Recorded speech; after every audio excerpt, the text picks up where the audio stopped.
Una tranquila noche de lunes se rompe de golpe con una llamada desesperada al 911.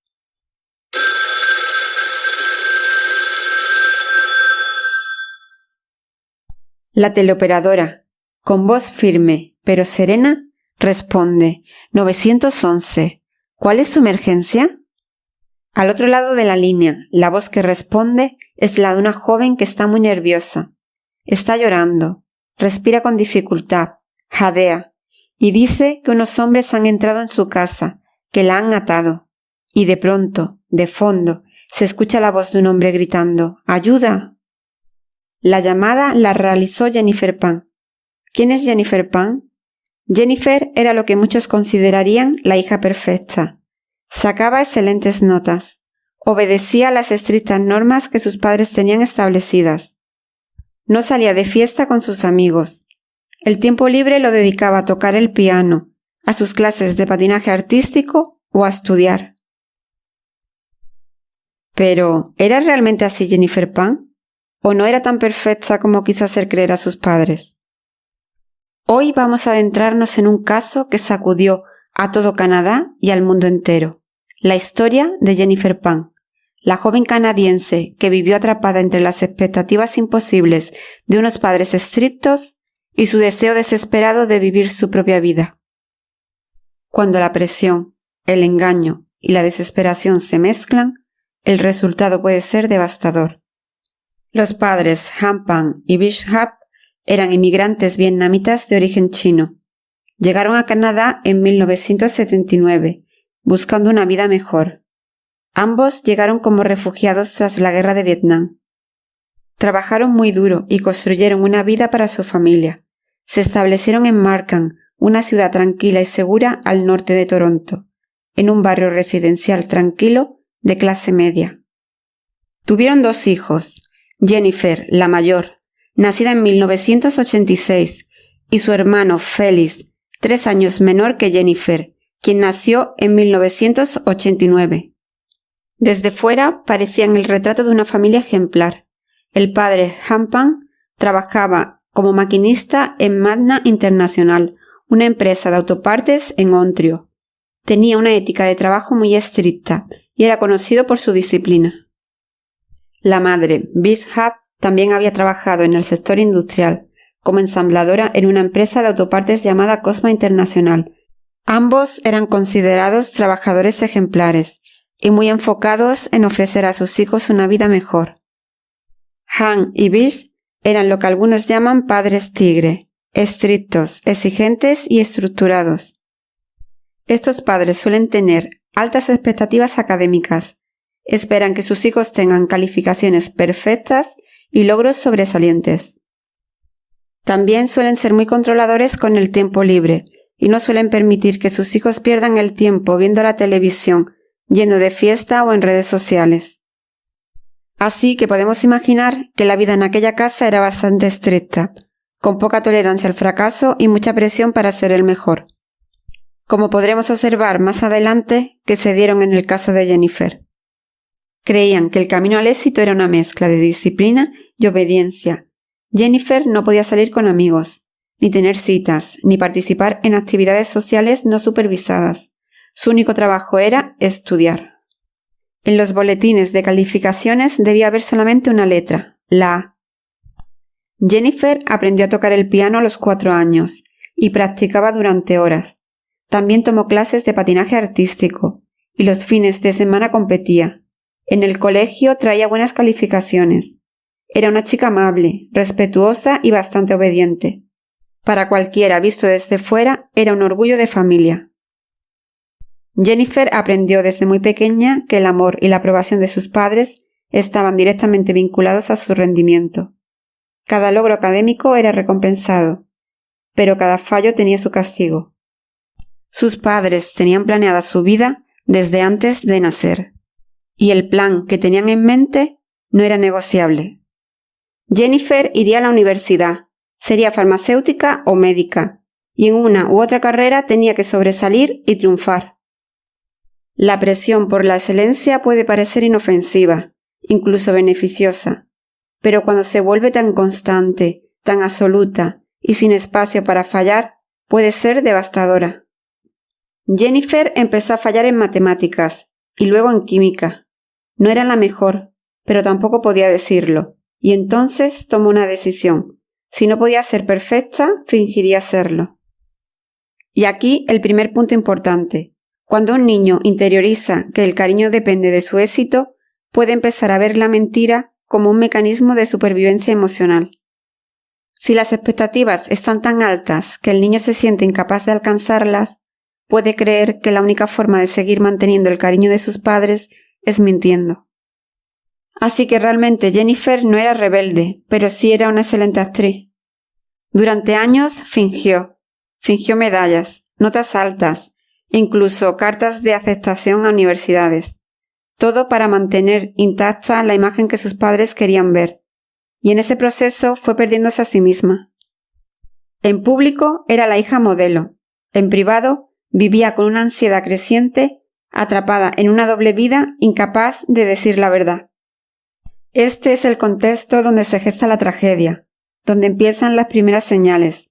Una presión constante, una necesidad obsesiva de aprobación, una familia basada en la exigencia, y una joven que poco a poco empieza a pensar que hay solo una forma de salir de esa jaula.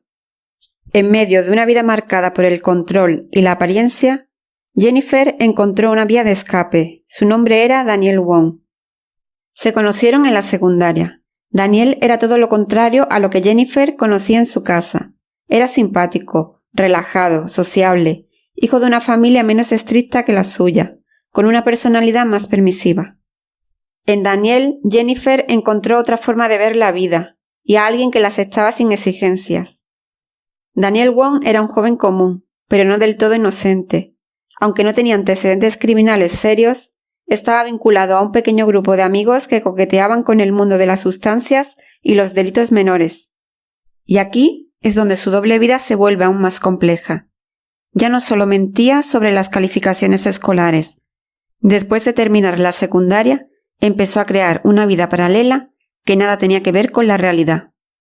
Sus padres esperaban que tras terminar la secundaria ingresara a la Universidad de Toronto y estudiara farmacia. Y ella, una vez más, no los quiso decepcionar, o simplemente no les quiso decir la verdad. Y se inventó que había sido aceptada en la Universidad de Toronto, cuando en realidad nunca fue admitida, ya que ni siquiera había terminado la secundaria. Sin embargo, cuando comenzaron las clases, la mentira continuó, y día tras día, Jennifer salía de casa vestida con ropa de estudiante, y se iba a pasar las horas de clase en las bibliotecas públicas, o en la cafetería de la universidad, y allí mantenía la ilusión y creaba los apuntes que más tarde fingiría estudiar. Pero la mentira no se quedó ahí. También falsificó documentos, editó cartas de admisión, diseñó un cronograma ficticio de clases, incluso mintió sobre obtener una beca. Para sus padres era la hija perfecta. Para Jennifer era una actuación diaria, una representación teatral. Cuando llegó el día de la graduación, les dijo a sus padres que no había suficientes invitaciones para que pudiera ir toda la familia a la ceremonia de graduación. Así que para no tener que decidir quién no asistiría, decidió que mejor no iría nadie de la familia. Pero en realidad todo volvía a ser una mentira, porque no existía ceremonia ni graduación.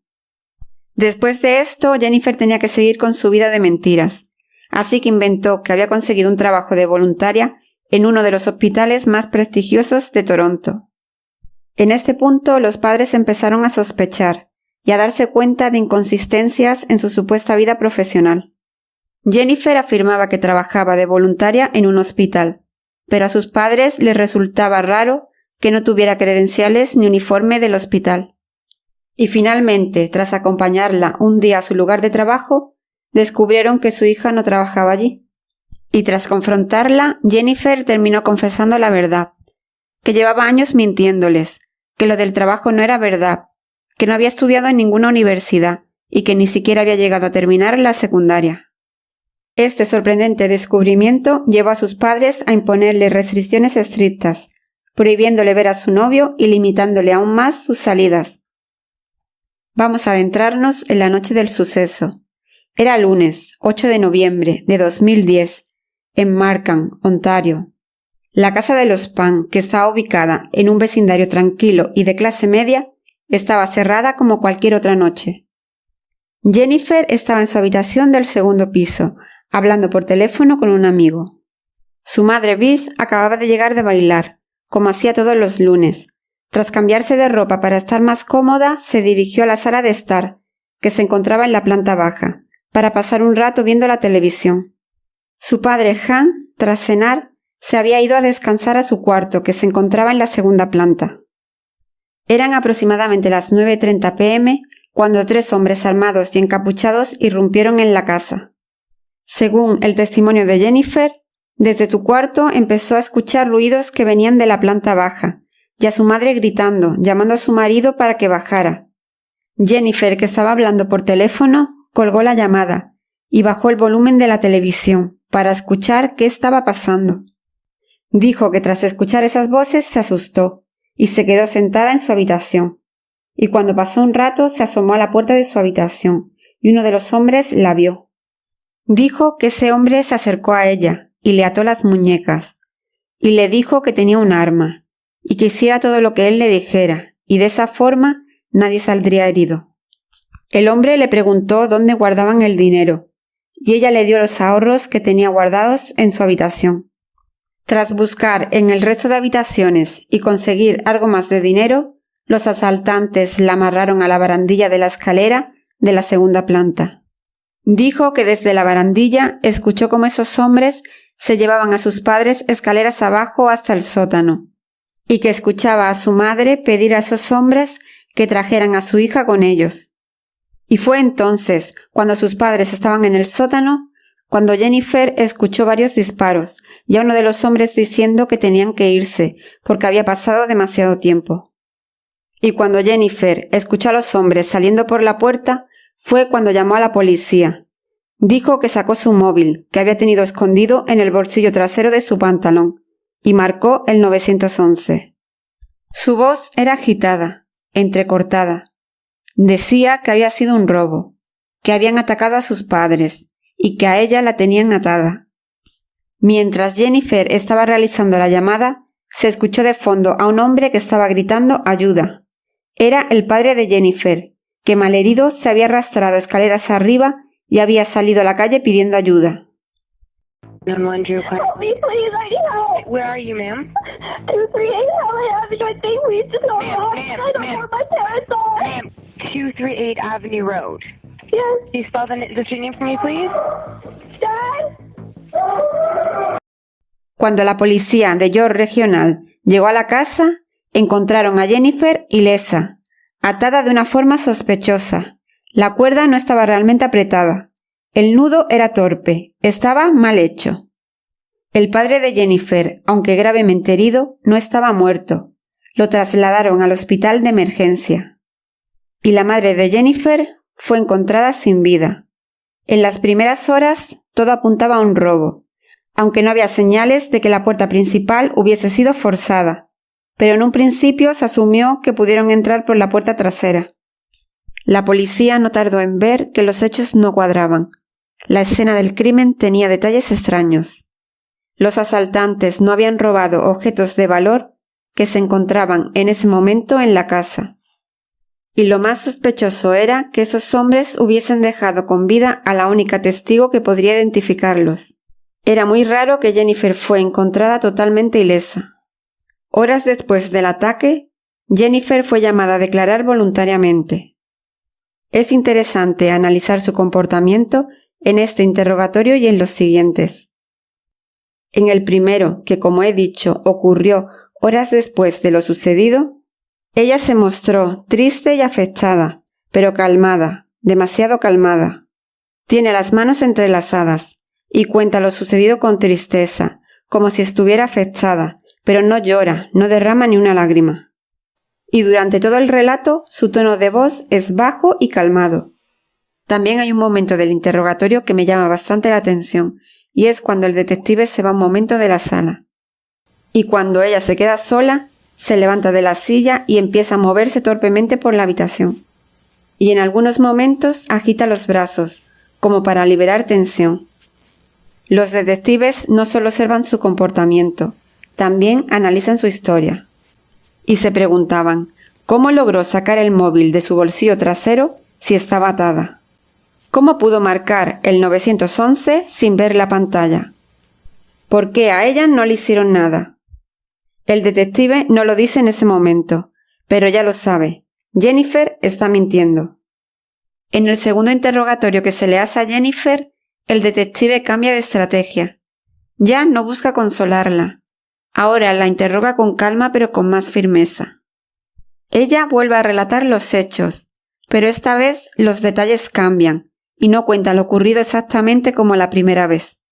Otro momento interesante es cuando el detective le pide que le muestre cómo realizó la llamada al 911. Tras la demostración, el detective continúa indagando en los hechos y en su vida. Y es cuando Jennifer empieza a hablar sobre su relación con Daniel y que sus padres no querían que saliera con él. Y cuando continúa hablando, el detective descubre la vida que ha llevado de mentiras por la estricta crianza de sus padres. En este punto, los investigadores cada vez tienen más clara la implicación de Jennifer en el suceso.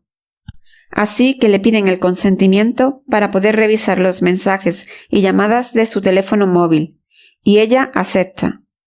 Por último, en el tercer interrogatorio, el detective la interroga durante horas, con toda la paciencia del mundo. Y es ahí cuando el detective le dice en repetidas ocasiones: «Nosotros sabemos que tú estás involucrada. Nosotros sabemos que tú lo hiciste». Y tras horas donde apenas habla, termina confesando que había un plan.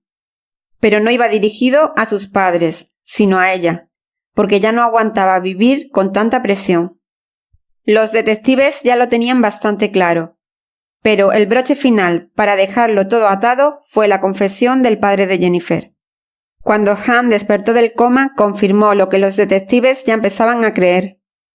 Dijo que vio a Jennifer hablar con uno de los asaltantes, como si lo conociera, y que ella no estuvo atada en ningún momento, que estuvo caminando con esos hombres por la casa. Lo que realmente sucedió esa noche se empezó a planear meses antes. Jennifer seguía en contacto con Daniel Wong, su exnovio, y este la puso en contacto con un grupo de conocidos con antecedentes criminales.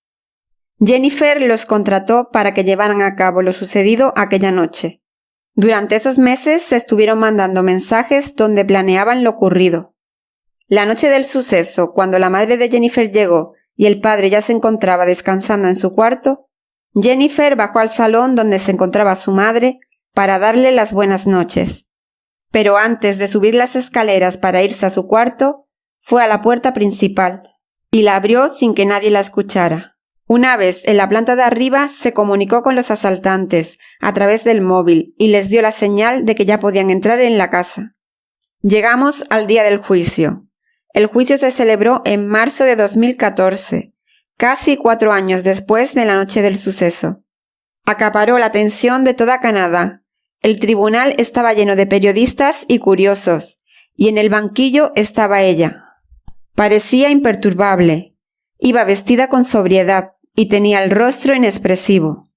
A su lado estaban sentados también los 4 coacusados, Daniel Wong y los 3 hombres que participaron en el crimen.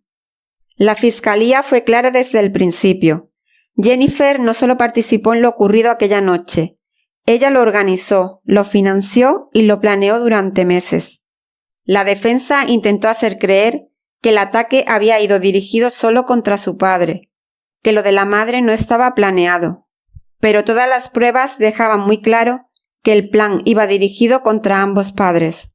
Los registros telefónicos, los mensajes de texto, las conversaciones en clave, todo apuntaba a que Jennifer lo planeó todo activa y deliberadamente contra sus padres. Incluso durante el juicio también se descubrieron 3 intentos más fallidos que se produjeron anteriormente. Así que se puede decir que el caso no va sobre un impulso repentino, va sobre un caso de premeditación. Y en el centro de todo está una joven que nunca encontró el valor para decir la verdad, ni siquiera bajo juramento. En el juicio, Jennifer mantuvo la mirada baja durante la mayoría de las declaraciones. No reaccionó ni siquiera cuando se leyeron los detalles de lo ocurrido a su madre. Solo reaccionaba cuando su nombre era mencionado directamente. Cuando el padre de Jennifer, aún con secuelas físicas y emocionales profundas, dio su testimonio, dijo unas palabras que conmovió a todos. He perdido a mi esposa, he perdido a mi hija, ya no tengo una familia. Esa declaración sacudió a la sala por completo, pero no pareció afectar a Jennifer en lo más mínimo. Este caso te hace reflexionar y preguntarte, ¿qué lleva a alguien a destruir aquello que desea proteger? ¿Hasta qué punto la presión familiar puede justificar una decisión tan extrema? Y sobre todo, ¿cuándo deja de ser víctima y se convierte en victimaria? El juicio duró 10 meses. El jurado estuvo deliberando durante 3 días y finalmente el veredicto fue culpable. Jennifer Pan fue sentenciada a cadena perpetua, sin posibilidad de libertad condicional, por 25 años. Daniel Wong y los otros 3 implicados recibieron la misma condena. Durante la lectura de la sentencia, Jennifer no lloró, no miró al jurado, solo bajó la cabeza y permaneció en silencio. Hoy Jennifer tiene 38 años, sigue cumpliendo su condena en una prisión de máxima seguridad en Canadá. Han Pan, su padre, sobrevivió, pero quedó parcialmente ciego y con secuelas físicas permanentes. Se mudó y cortó todo contacto con su hija. El caso de Jennifer Pan es la historia de una doble vida, la historia de una hija atrapada entre las expectativas y la represión, de una mentira que creció tanto que terminó devorando todo a su paso. El caso de Jennifer Pan nos deja una pregunta inquietante. ¿Qué sucede cuando la presión por ser perfecta se transforma en una máscara y detrás ya no queda nadie? Gracias por acompañarme en este caso. Si te interesa este tipo de contenido, no olvides suscribirte. Y recuerda, no todo lo que parece perfecto lo es.